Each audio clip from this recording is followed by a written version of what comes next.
안녕하십니까. 제 이름은 불신입니다. 그 일은 너무나 순식간에 일어났어요. 그 전부터 징조가 없었던 건 아닙니다. 그러나 나는 지나쳤어요. 친구가 와서 말하더군요. 예수님께서 재림하신다고, 하늘에서 구름 타고 오신다고, 그날은 심판의 날이라고, 예수님을 믿으라고. 그 친구에게 나는 말했어요. 이 친구 보소. 너 공상과학 영화를 너무 많이 봤구나. 꿈에서 좀 깨. 다 돈 뜯어내려는 수작에 단단히 홀린 거야. 그러던 어느 날 갑자기 해가 어두워졌어요. 개길식이라도 오나? 이렇게 생각했어요. 그런데 하루가 지나도 밝아지질 않아요. 달도 빛을 내지 않았어요. 하늘의 별들이 떨어지는 것을 보았어요. 나는 두려움에 휩싸였어요. 세상은 아수라장이 되었지요. 일식, 월식, 하늘에서 유성이 떨어지고 더 놀라운 일은 그 다음에 일어났어요.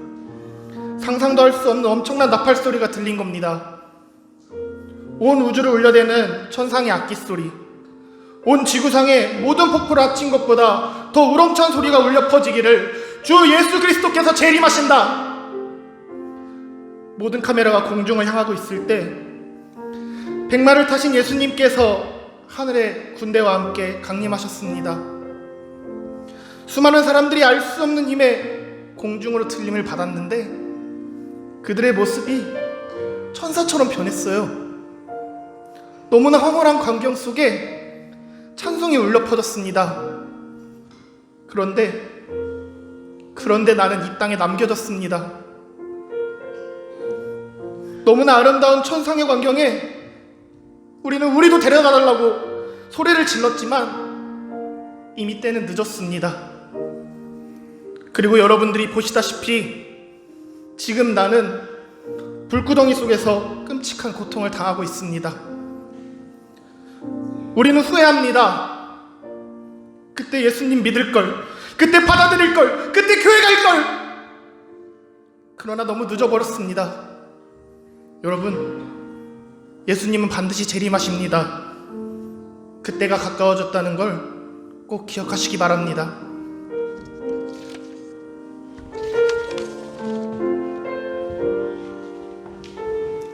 안녕하세요. 제 이름은 믿음입니다. 저는 예수님을 열심히 믿었습니다.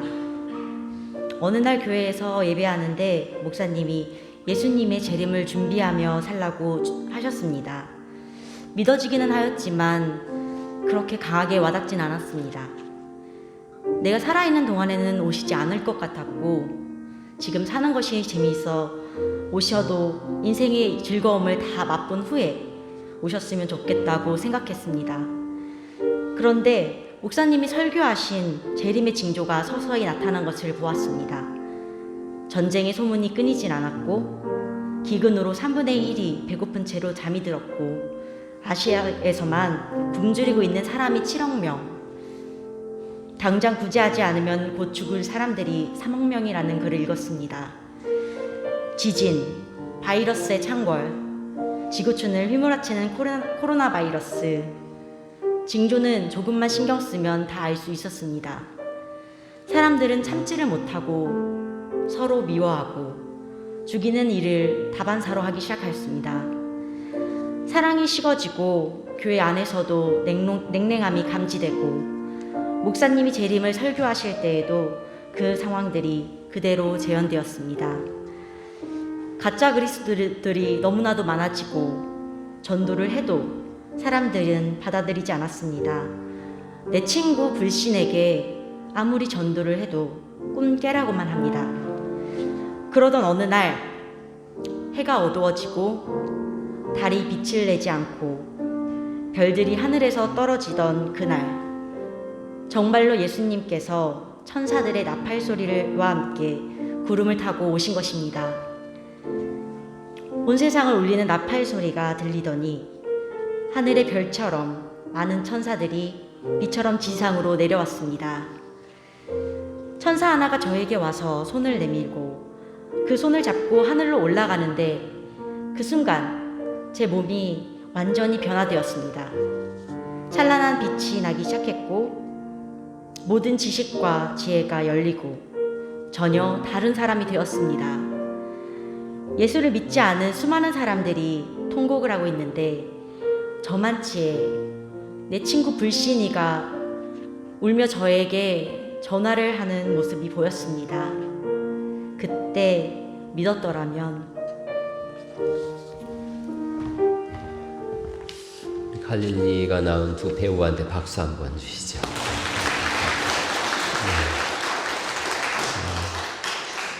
불신으로 시켜도 가장 시험 들지 않을 것 같은 상훈이한테 불신을 맡겼는데 너무 고맙습니다. 성경은 5분의 1 이상이 예언을 담고 있어요. 그 중에 3분의 1이 예수님의 재림에 관해서 말씀하고 있어요. 재림은 성경 가운데 가장 중요한 주제임을 우리에게 말씀하고 있습니다. 구약에서부터 예수님께서 이 땅에 오실 것이고 그리고 다시 오실 것이다. 이걸 말씀하고 있어요. 시편 2편 7절에 있는 말씀인데 이렇게 말씀하고 있습니다. 내가 여호와의 명령을 전하노라. 여호와께서 내게 이르시되 너는 내 아들이라. 오늘 내가 너를 낳았도다. 우리가 찬송하는 저 복음성가의 핵심 주제는 예수님께서 다윗의 왕위에 오실 그분으로 말씀하고 있는 거예요. 여기 오시는 걸 초림이라 그래요. 그런데 이 시편 2편 7절 전에 있는 6절과 8절에는 예수님의 재림에 대해서 또 말씀하고 있습니다. 2편 6절인데 내가 나의 왕을 내 거룩한 산 시온에 세웠다 하시리로다. 예수님의 재림입니다. 그리고 2편 8절에 있는 말씀인데 같이 한번 읽어볼까요? 시작. 내게 구하라. 내가 이방 나라를 내 유업으로 주리니 내 소유가 땅끝까지 이르리로다. 내가 철장으로 그들을 깨뜨리며 질그릇같이 부수리라 하시도다. 아멘. 예수님 재림하시는데 영원한 왕으로 오실 것을 말씀하고 있는 거예요. 그리고 오늘 우리가 읽은 이 마태복음 24장 30절에 있는 말씀을 또 한번 볼까요? 30절에 있는 말씀 같이 한번 읽어보십니다. 시작. 그때에 인자의 징조가 하늘에서 보이겠고 그때에 땅의 모든 족속들이 통곡하며 그들이 인자가 구름을 타고 능력과 큰 영광으로 오는 것을 보리라. 이렇게 말씀하세요. 예수님께서 스스로 말씀하는 거예요. 내가 다시 올 거다. 재림할 거다. 이렇게 말씀하세요. 언제 오시는가를 먼저 보죠. 언제 오시는가? 24장 3절에 이런 말씀이 있습니다. 24장 3절에 예수께서 감람산 위에 앉으셨을 때에 제자들이 조용히 와서 이르되 우리에게 이르소서 어느 때에 이런 일이 있겠사오며 또 주의 임하심과 세상 끝에는 무슨 징조가 있사오리이까 묻습니다. 그러니까 예수님 언제 오세요? 그러면서 오실 때 어떤 징조가 있습니까? 라고 하자 예수님께서 언제 오는지는 하나님께 맡겨져 있다. 그러나 징조가 있다. 이걸 말씀하세요. 그 징조가 4절을 볼까요? 제가 읽어볼게요. 예수께서 대답하여 이르시되 너희가 사람의 미혹을 받지 않도록 주의하라. 예수님 오실 때는 미혹하는 사람이 많다는 거죠. 그래서 5절에 나는 그리스도라 해서 사람을 미혹하는 거짓 그리스도들이 나타날 거라는 거죠. 6절이죠. 난리와 난리 소문을 듣겠다. 전쟁이 끊임없이 일어날 거라는 거죠. 7절이죠. 민족이 민족을 나라가 나라를 대적하여 일어나겠고 곳곳에 기근과 지진이 있을 거다. 그런데 이게 이제 예수님 재림하실 때의 징조의 시작이다. 이걸 말씀하고 있고 9절이죠. 이렇게 예수님 재림하시기 전에는 그때 사람들이 너희를 환난에 넘겨주겠으며 너희를 죽이리니 너희가 내 이름 때문에 모든 민족에게 미움을 받으리라. 그리스도인으로 사는 것에 어려움을 겪는 그런 때가 올 거라는 거죠. 그리고 그때가 되면 10절이죠. 많은 사람들이 실족하게 돼요. 예수 믿는 사람들조차도 실족해서 서로 잡아주고 서로 미워하겠으며 이렇게 말씀하고 있고 11절 거짓 선지자가 많이 나타난다. 그래서 복음이 아닌 다른 복음을 전하는 자들이 많이 나타나겠다는 것이고 12절 불법이 성할 것이며 사랑이 식어질 거다. 그때가 예수님 오시는 때다. 수없이 많은 징조들을 말씀하고 있어요. 제가 최근에 2050 거주 불능지구라고 하는 저 책을 한번 이렇게 읽어봤습니다. 2050년이 되면 지구촌은 살 수 없는 그런 지역이 될 거라는 거예요. 불과 30년 남았어요. 2100년 되면은 지구의 온도가 지금보다 4도 이상 증가한다 그래요. 2050년 되면 3도쯤 올라가는데, 그러면 호주, 미국, 또 아시아의 시베리아 남부 이 지역은 사막화가 되고, 또 일부는 홍수로 인해서 완전히 사람이 살 수 없는 바닷속에 잠기는 지역이 된다는 거예요. 심지어는 3도 올라갔을 때 해수면이 50m 상승하는데, 그러면 저 베이징도 물 아래 잠기고 대한민국도 물 아래 잠긴다 그래요. 저 워터월드라고 하는 영화가 있어요. 온 세상이 물로 잠겼을 때에 사람들이 저렇게 살 거다라는 영화인데, 이런 일이 현실로 다가오고 있다는 거죠. 2017년에 미국의 허리케인 하비가 불어왔어요. 휴스턴 강타에서 완전히 물에 잠겼는데, 사람들이 이렇게 얘기했어요. 50만 년에 한 번 불 수 있는 그런 허리케인이다. 그런데 50만 년에 한 번 분다고 했는데 저 일이 연거푸 3번 막 겹쳐왔어요. 이 같은 시기에 아시아는 홍수로 인해서 4,500만 명이 집을 잃었어요. 4,500만 명이면 우리나라 인구 수준하고 조금 못 미치는 거죠. 기근이 있어요. 그래서 2050년 되면 시리아 난민 있죠. 저분들 저 철책 넘어가고 막 우리나라도 제주도 와서 여기서 살게 해달라고 그러고 그러죠. 시리아 난민이 2억 명 이상 될 거로 추산하고 있어요. 30년 뒤의 일이에요. 이 당시에는 이렇게 되어지면 싸우거나 도망치거나 죽거나 하는 것 외에는 다른 방법이 없는 취약 난민층이 10억 명 이상 될 거다, 이렇게 얘기하고 있어요. 그러니까 온 지구촌이 몸살을 앓고 있는 거죠. 2018년에 캘리포니아에 큰 산불이 일어났어요. 그리고 또 지금도 산불이 또 일어났죠. 금년에는 2018년 때보다 2배 이상 산불이 일어난 건데, 이게 우리나라의 16% 정도의 면적이라 그래요. 감이 잘 안 오죠. 서울의 26배가 불에 탄 거예요. 또 가뭄으로 인해서 수백만 그루의 나무가 말라 죽었어요. 수없이 많은 징조가 있어요. 이것이 예수님의 재림의 징조자라고 말씀드리는 것이 아니라 세상이 종말을 향해서 나아가고 있다는 거예요. 점점 더 어려운 시간이 오고 있어요. 아마존의 분지에만 살고 있는 모기 열병이 있어요. 황열병이라고 하는 모기 말라리아 같은 건데, 이게 올라나가 되면서 이게 넓어지기 시작했고, 그리고 도시를 습격했어요. 매년 3천만 명 이상이 이 병에 걸려서 죽음을 당합니다. 공기도 점점 나빠지고 있어요. 그래서 지금 대기 오염으로 인해서 사망하는 사람이 1년에 10,000명이라 그래요. 인도의 뉴델리 같은 경우는 최악인데 2,600만 명이 살고 있다 그럽니다. 우리나라 사람의 절반 정도가 살리는데, 하루 동안에 담배 2갑 태우는 것 같은 그런 공기를 마시고 있다는 거예요. 태평양에 보면은 우리가 버린 플라스틱으로 인해서 거대한 쓰레기 섬이 생겼죠.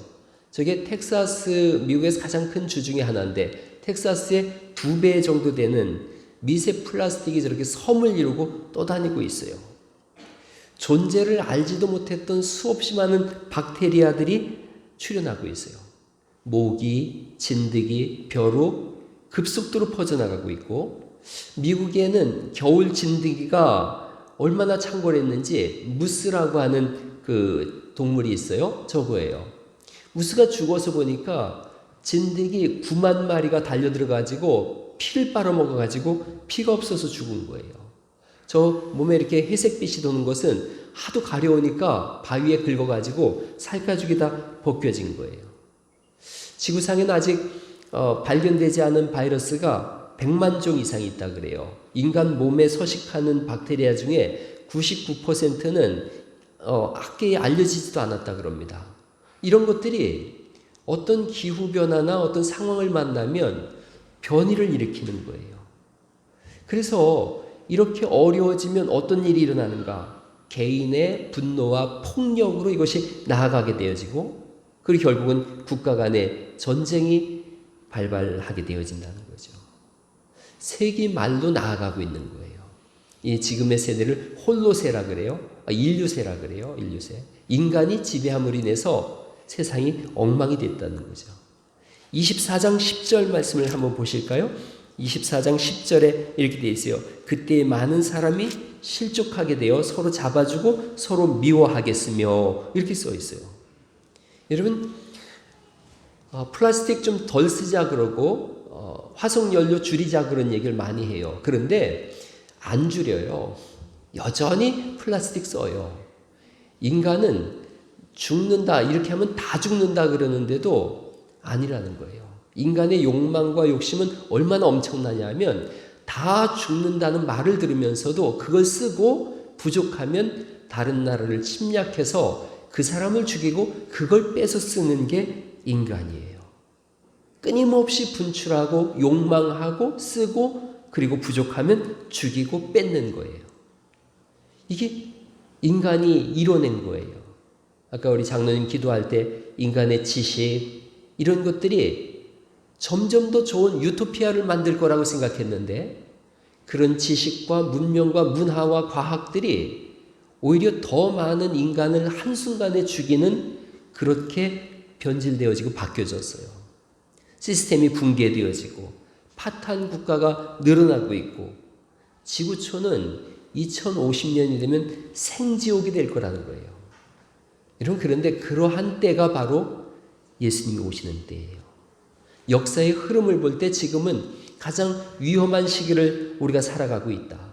예수님에게 제자들이 묻죠. 언제 예수님 오세요? 그러자 오늘 우리가 읽은 이 말씀처럼 제가 말씀드린 이런 상황, 이런 징조들이 있다. 그리고 예수님이 오신다라고 말씀하고 있어요.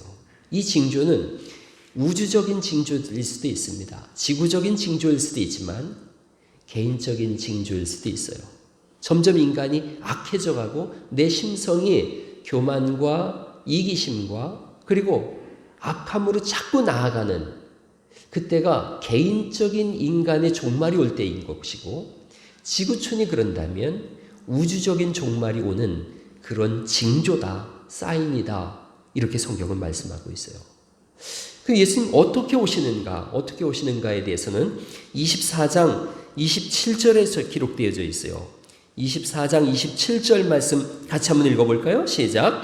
번개가 동편에서 나서 서편까지 번쩍임같이 인자의 임함도 그러하리라, 이렇게 말씀하세요. 번개가 번쩍하는 것은 모두가 볼 수 있거든요. 예수님이 오시는 것은 모두가 알 수 있도록 그렇게 오시겠다는 거예요. 다 알 수 있도록 그렇게 오시겠다는 거죠. 여러분, 24절 말씀해 보시면 거짓 그리스도들과 거짓 선지자들이 일어나서 큰 표적과 기사를 보여 할 수만 있으면 택하신 자들도 미혹하리라. 그리고 26절에 사람들이 너희에게 말하되 보라 그리스도가 광야에 있다 하여도 나가지 말고 보라 골방에 있다 하여도 믿지 말라. 무슨 말씀이냐면 거짓 그리스도는, 적 그리스도는 몰래 온다는 거예요. 영혼을 훔치기 위해서 도둑같이 몰래 온다는 거죠. 그러나 예수님은 온 천하 만민이 다 볼 수 있도록 그렇게 오시는 거예요. 혼란한 시대가 될수록 거짓 선지자도 넘쳐나고 거짓 그리스도도 얼마나 많은지 몰라요. 우리나라에만 해도 문선명이며 이만희며 이런 수많은 이단들이 나와서 아주 요상한 이론들을 펼치고 있어요. 예수님도 육신을 입고 그냥 오셨는데 거기 성령이 임해서 예수가 됐다, 그리스도가 됐다. 그러니 나도 그냥 육신을 입고 왔지만 내 속에 성령이 임해서 내가 그리스도가 된 거다. 이런 요사스러운 이론을 펼치면서 영혼들을 현혹하고, 그리고 그들에게 이런 거짓된 종말론을 심어줘서 두려움에 떨게 하고, 그래서 모든 재산이나 자기 삶 전체를 다 쏟아부음으로 인해서 파탄하게 하는 그런 시대가 종말의 때예요. 예수님은 온 천하 만민이 다 알 수 있도록 오세요. 온 천지를 진동하면서 오세요. 아마 예수님 오시는 날 우리 아까 상훈이가 읽은 것처럼 온 세상에 TV나 모든 방송이 일시에 중계방송할 것 같아요. 주님은 모두가 알 수 있도록 오세요. 그러면 오시면 우리는 어떻게 되는가를 한 번 더 생각해 보는 거예요. 예수님 오실 때 우리는 어떻게 되는가? 그때는 예수님 오시는 그날은 모든 전도가 다 끝난 때예요. 모든 계산이 다 끝난 때예요. 천국의 문이 이제 믿는 자들에게만 열리는 때예요. 그래서 24장 31절 말씀을 한번 또 읽어볼까요? 같이 읽어보시죠. 24장 31절 시작. 그가 큰 나팔 소리와 함께 천사들을 보내리니 그들이 그의 택하신 자들을 하늘 이 끝에서 저 끝까지 사방에서 모으리라. 이렇게 말씀하세요. 예수님을 믿는 사람, 영접한 사람, 믿음으로 사는 사람, 거듭난 사람 다 같은 의미예요. 그들을 주께서 천사들을 보내셔서 그들을 이끌어서 올리시겠다라고 말씀하고 있어요. 먼저 믿은 사람들에 대해서도 말씀하고 있는데 데살로니가전서 4장 16절에는 예수님 믿고 마지막 날에 어떤 일이 일어나는지를 이렇게 기록하고 있습니다.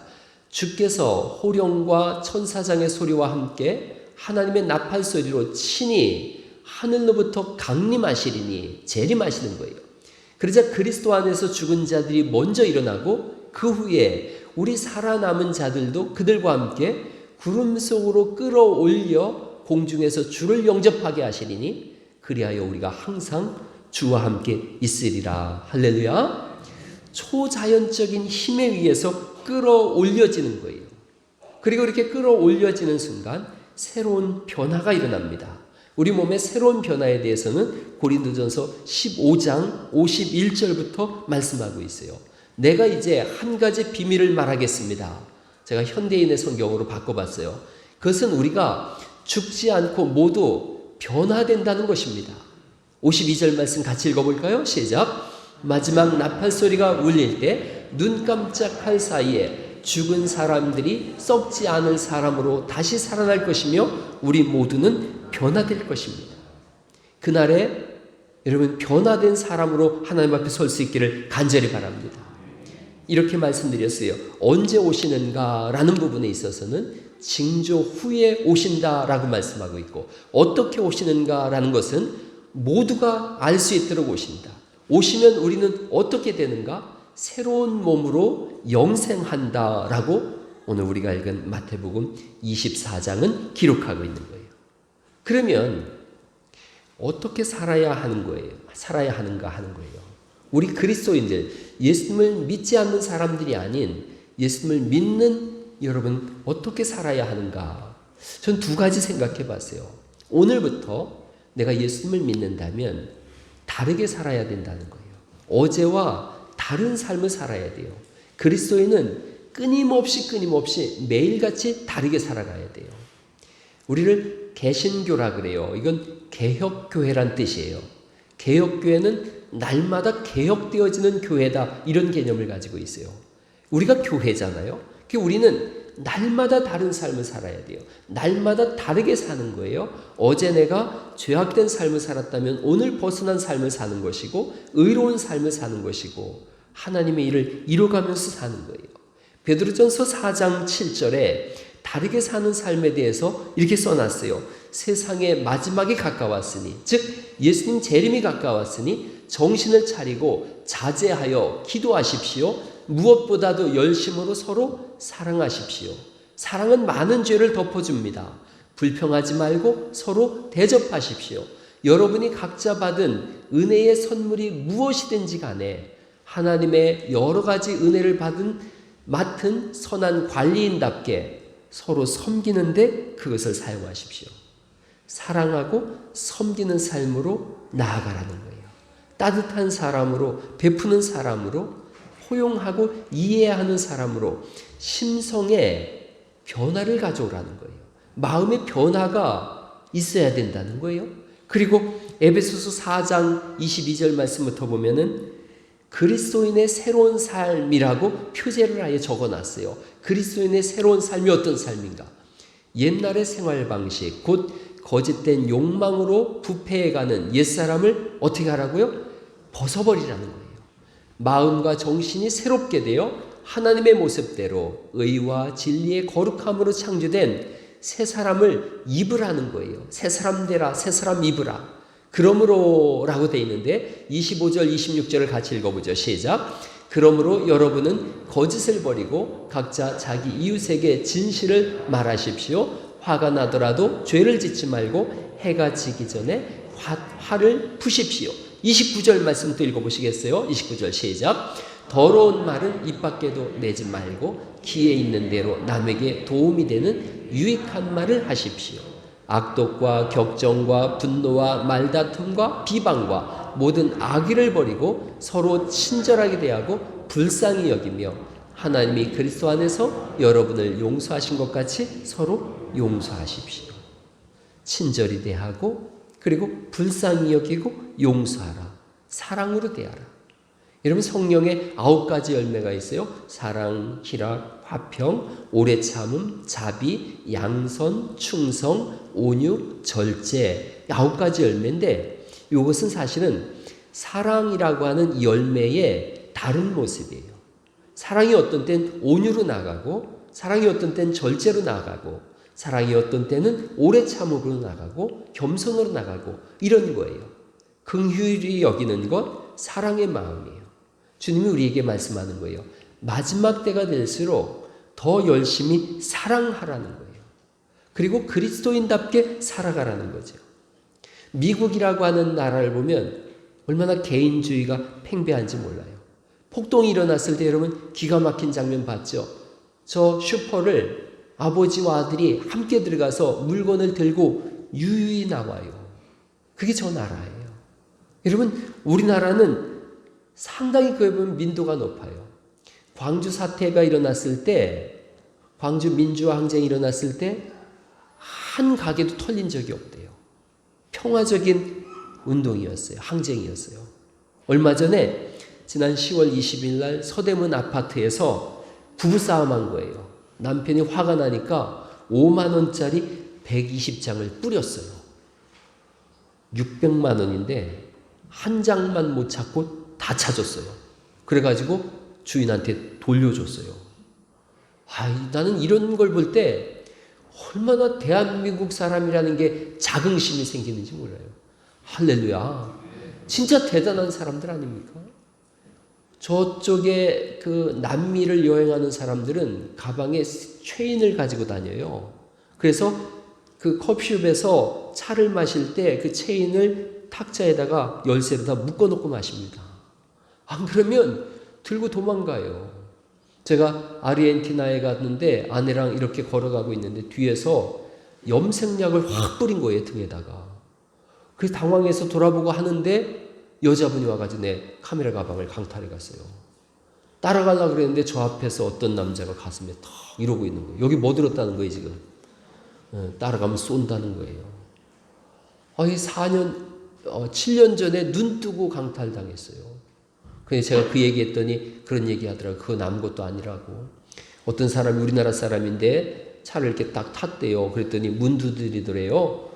그러면서 뒤에 밖에 펑크 났다고. 그래서 내려서 가보니까 차 끌고 가더래요.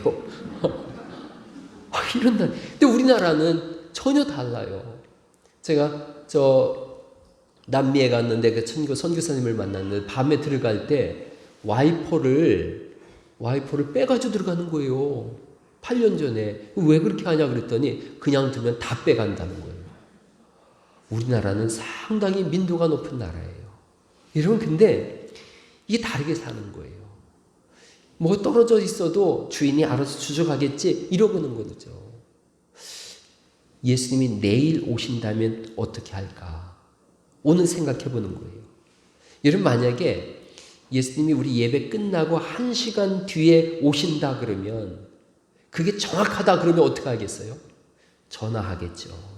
전화해서 아마 불편한 사람한테 미안하다고 용서를 구할 것 같아요. 예수님 안 믿는 사람한테 예수님 믿으라고 강청할 것 같아요. 그리고 어떤 식으로든 어떤 방식으로든 사랑한다고 표현할 것 같습니다. 그렇게 당장 올 것처럼 살면 다르게 살아갈 수 있어요. 또 하나 오늘 주님은 우리에게 42절로 44절 말씀인데 제가 읽어볼게요. 42절로 44절. 그러므로 깨어있으라. 어느 날에 너희 주가 임하는지 너희가 알지 못함이라. 너희도 아는 바니 만일 집주인이 도둑이 어느 시각에 올 줄을 알았더라면 깨어있어 그 집을 뚫지 못하게 하였으리라. 이러므로 너희도 준비하고 있으라. 이렇게 말씀하세요. 어떻게 살아야 되는가? 준비하며 사는 거예요. 주님이 오심을 준비하며 사는 거예요. 노후 준비하는데 꼭 3가지 필요하답니다. 노후 준비하는데 3가지가 건강이 있어야 되고 물질이 있어야 되고 친구가 있어야 된대요. 이 셋 중에 하나만 빠져도 큰 어려움을 겪는다 그래요. 건강을 잃어버렸다. 아무 의미가 없어요. 돈이 없다. 큰 어려움을 겪어요. 돈도 있고 건강도 있는데 친구가 없다. 가장 외로운 인생을 살 거예요. 여러분, 그런데 우리가 노후 준비는 너무너무 잘해요. 사후 준비를 안 해요. 사후 준비는 예수 그리스도를 믿는 것 외에는 길이 없고 방법이 없음을 믿습니다. 잘 준비하는 거예요. 그날을 준비하면서 사는 거예요. 2018년에 한겨레 신문에서 아주 재미있는 기사가 났어요. 운 좋게 무언가를 이루거나 성공함이라는 단어가 신조어가 생겼는데 do a Bradbury라는 거예요. do a Bradbury. 브래드버리 하다 이런 뜻이랍니다. 저 브래드버리는 호주의 스케이트 선수예요. 스티븐 브래드버리인데 이 사람 2002년 올림픽에 이 선수로 출전을 했어요. 29살이에요. 29살이면 스케이트 선수로 노인이에요. 부상이 잦아서 아무도 기대를 안 했어요. 그런데 기적이 일어납니다. 1000m 준준결승전이에요. 준준결승전에는 미국에 우리가 이름 들어본 사람이 있어요. 오노, 그 반칙 잘했던 안톤 오노, 그리고 우리나라의 김동성, 이런 사람들이 출전을 했어요. 그래서 3명만 올라가야 되는데 이 사람이 2명만 올라가는군요. 2명만 올라가는데 3등을 했어요. 기가 막히게도 2등을 한 사람이 실격이 돼가지고 이 사람이 4강에 진출했어요. 여러분, 준결승전이 열렸어요. 준결승전에서 5명이 달려가는데 이 사람이 맨 꼴찌로 달려갔거든요. 맨 꼴찌로 달려가는데 그때 우리나라의 김동성 선수가 넘어지면서 사람들이 우르르 넘어졌어요. 그래가지고 이 사람은 또 2등으로 결승 진출을 했어요. 자, 이제 결승전이죠, 결승전. 결승전은 최고의 선수들이 모였어요. 열심히 달려가는데 한 바퀴를 남겨놓고 이 사람은 너무 뒤에 떨어졌어요. 꼴찌로 들어가고 있었거든요. 그랬는데 선두 그룹이 넘어졌어요. 넘어지면서 가까이 다가가던 2번째 그룹이 함께 넘어지고 이 사람은 맨 뒤에 너무 멀리 떨어져 있어가지고 유유히 피했어요. 그래서 1등으로 들어갔어요. 그래서 저 사람이 금메달리스트가 됐어요. 여러분, 이 다음 사진 한번 보시겠어요? 금메달을 땄는데 되게 본인도 멋쩍은 거예요. 다 넘어져서 들어갔으니요. 그런데 이분은 고향에 들어가서 영웅 대접을 받고 기념 우표까지 발행되어졌어요. 인터뷰에서 너무 기가 막힌 얘기를 했어요. 금메달을 딴 것은 이겨서 딴 게 아니고 지난 10년간 최선을 다한 저에게 주어진 상이라고 생각합니다. 전 이 말이 너무 멋있었어요. 예수님 믿는 거 어떻게 믿는가? 오늘 하루 열심 낼 수는 있어요. 내일도 하루 열심 낼 수 있고 1년은 열심 낼 수 있어요. 그런데 10년, 20년, 30년 줄기차게 열심 내는 건 쉽지가 않아요. 그리고 줄기차게 열심을 내도 별반 바뀐 게 없는 것 같은 거예요. 이 브래드버리처럼. 근데 이 사람이 이렇게 얘기하잖아요. 이 상은 내가 10년간 준비한 것에 대한 보상입니다. 그 노력에 대한 상입니다. 여러분, 이 세상 사시면서 평생을 열심히 예수님 믿어도 별반 표시가 안 날 수 있어요. 무슨 자식이 잘 되는 것 같지도 않고 돈벼락을 맞는 것 같지도 않고 건강을 잃어버릴 때도 있고 그래요. 그런데 어느 순간 하나님께서 주시는 상이 있어요. 그래서 날마다 다르게 사는 것이고 날마다 준비하며 사는 그런 은혜가 있기를 간절히 바랍니다.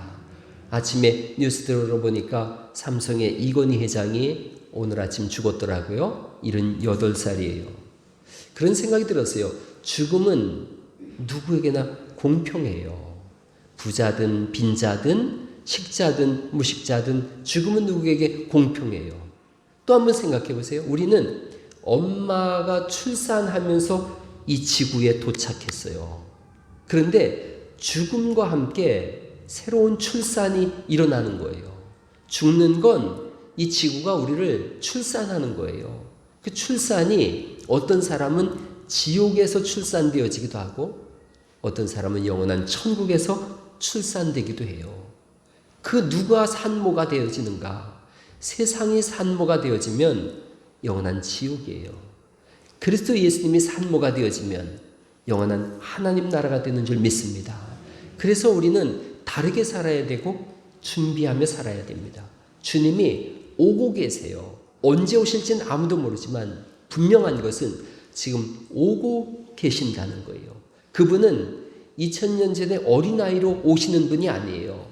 요한계시록 19장 11절에 어떤 분으로 오시는지를 성경은 이렇게 써 있습니다. 나는 또 하늘이 열리고 거기 흰 말이 있는 것을 보았습니다. 그 말 위에는 신실과 진실이라고 부르는 분이 앉아서 정의로 심판하며 싸우고 있습니다. 이분이 어떤 분인가? 16절 말씀을 읽어보죠. 시작. 또 그분의 옷과 넓적다리에는 왕들의 왕, 주들의 주라는 이름이 쓰여 있었습니다. 가장 강한 심판자가 오고 계세요. 온 우주를 통틀어 통치자이시면서 가장 강한 분이 오고 계세요. 또한 이분은 가장 완전하신 우리를 사랑하시는 신랑으로 오고 계세요. 그날에 믿는 자는 주와 함께 영생할 것입니다. 그 후에는 구원의 문은 다 닫히고 지옥의 문만 열려 있습니다. 요한계시록 1장 7절만 읽고 마치려고 합니다. 이렇게 써 있습니다. 그가 구름을 타고 오시리라. 각 사람의 눈이 그를 보겠고 그를 찌른 자들도 볼 것이요 땅에 있는 모든 족속이 그로 말미암아 애곡하리니 찬송하며 신랑 되신 주를 맞이할 것인지 통곡하며 심판자이신 예수님을 볼 것인지 오늘 결심하고 결단하시고 믿음으로 주를 맞이하는 큰 은혜가 있기를 예수님의 이름으로 축원합니다. 우리